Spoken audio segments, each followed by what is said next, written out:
So if this gets uploaded in 2 parts, I'm sorry. I really, really don't like doing that. I thought with a new camera it wouldn't be a problem. But, yeah, that wasn't so bad. And I will say, I was expecting some kind of screws holding him in by the feet. That wasn't the case. There's instead these little twist tabs that just pop right out. So it was relatively easy to take care of. And I'd say scale-wise, it's about roughly the size of the Kenner T-Rexes.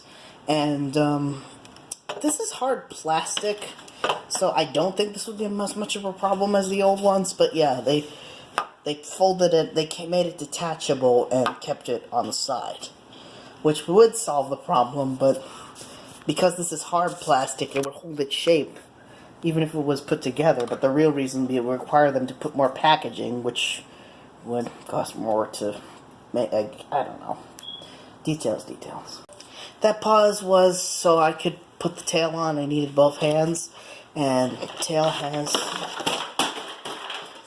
nice articulation to it. It swivels around on a ball joint pretty nicely, and the arms have articulation, and of course the legs are articulated. And so yeah, this is a pretty nice T-Rex toy. Probably the best one I've ever seen in years.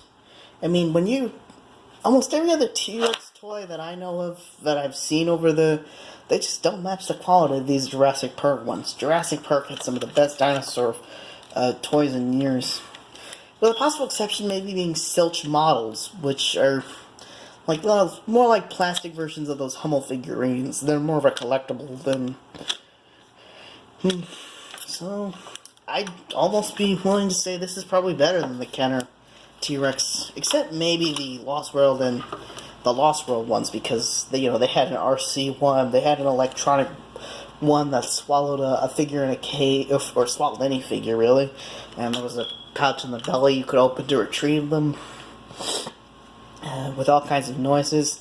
If I ever could make a video on those, I definitely would, especially since those were the ones that, as a little kid, I always used to play with.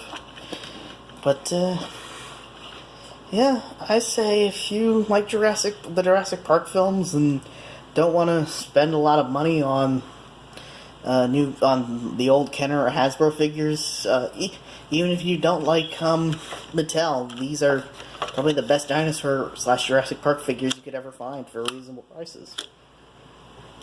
So, with that, I'd like to end on a shout out to YouTuber LNER. No, sorry, buddy.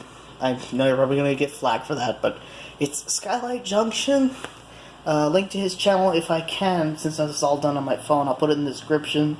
And everyone, just have a nice day, and hope you like the video.